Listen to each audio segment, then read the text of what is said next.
जम्मू काश्मीर किंवा हिमाचल प्रदेशमध्ये मिळणारी सफरचंद आता विदर्भातही मिळतात। ही किमया करून दाखवली आहे एका शेतकऱ्यानं। शेतीत आधुनिक प्रयोग करणारे हे आहेत नवनीत चांडक। अकोला जिल्ह्यातल्या अकोट तालुक्यातल्या ऐदलापूर गावातल्या नवनीत चांडक या शेतकऱ्यानं एक धाडसी प्रयोग केलाय, ज्यात त्यांना यश मिळालंय। त्यांनी त्यांच्या शेतामधल्या अर्धा एकरमध्ये तब्बल 700 सफरचंदाची झाडं लावून विदर्भातही सफरचंदाच्या शेतीचा प्रयोग यशस्वी करून दाखवलाय। त्यामुळे थंड हवेच्या ठिकाणी जसं की हिमाचल प्रदेश, जम्मू काश्मीर अशा ठिकाणी घेतलं जाणारं पीक विदर्भातल्या उष्ण गावात घेतल्यानं चांडक यांचं कौतुक होतंय। शेतीत नवनवे प्रयोग करण्यासाठी नवनीत चांडक नेहमीच चर्चेत असतात। त्यांनी त्यांच्या शेतात सफरचंद लागवडीचा प्रयोग केलाय। या अर्धा एकरात चांडक यांनी सफरचंदाची 700 रोपं लावली। विशेष म्हणजे त्यांनी ही रोपं थेट हिमाचल प्रदेश इथून अकोल्यात आणली। डोरसेट गोल्ड आणि अन्ना सफरचंद जातीची ही रोपं आहेत। 130 रुपये प्रतिदरानं जवळपास 700 रोपं हिमाचल प्रदेशातून अकोल्यात मागवली। या 700 झाडांच्या लागवडीसाठी चांडक यांना 1.5 लाख रुपयांचा खर्च आलाय। 21 दिसंबर 2022 को हमने ये एप्पल लगाया और आज ये मेरा प्लांट 2 साल का हो चुका है।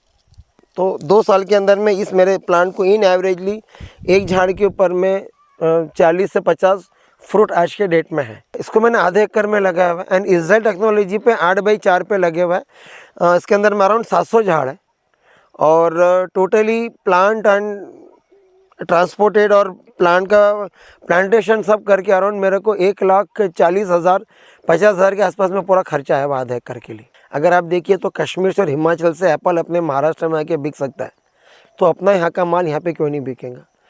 टेस्टफुल है। अगर मैं दोनों को एक साथ में रख दूँ तो समझ में नहीं आएगा कि ये कश्मीर का एप्पल है या महाराष्ट्र का। अकोल्यातल्या या गावात सफरचंदाची शेती करताना चांडक यांनी कुठल्याही रसायनांचा वापर केला नाही। जमीन विषमुक्त राहावी यासाठी ते सेंद्रिय खतांचा जास्तीत जास्त वापर करतात। या सफरचंदांच्या झाडांची त्यांनी 2 वर्षांपूर्वी लागवड केली होती।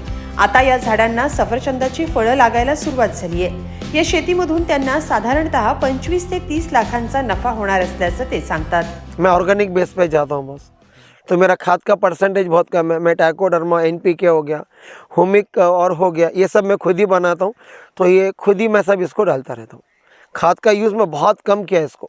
इनिशियली स्टेज में तो मुनाफा इतना नहीं मिलेगा, बट जैसे जैसे इसकी प्लांट की एज होंगी, ये 5 साल का 6 साल का होगा, तो जून एंड के अंदर में ये अपना प्लकिंग करने के लिए आता है सर एप्पल। तो लोकल आप मार्केट देखेंगे तो उसमें 200 से 250 रुपये किलो एप्पल के रेट रहते हैं।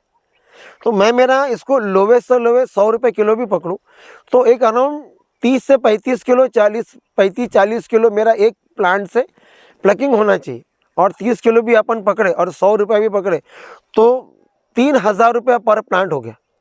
और 700 झाड़ का अगर मैं कैलकुलेशन करूं तो 7 तरीके 21 मोटा मोटी 20 से 21 लाख रुपया। आप उसको थोड़ा माइनस और भी करें तो 12 से 15 लाख रुपये आपका कहाँ पर भी अर्निंग नहीं गया इसका।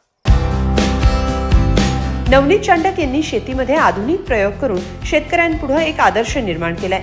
चांडक यांच्या प्रयोगामुळे आता काश्मीरमधली सफरचंद विदर्भात मिळू शकणार आहेत। अवकाश बोरसे, लोकमत.com, अकोला।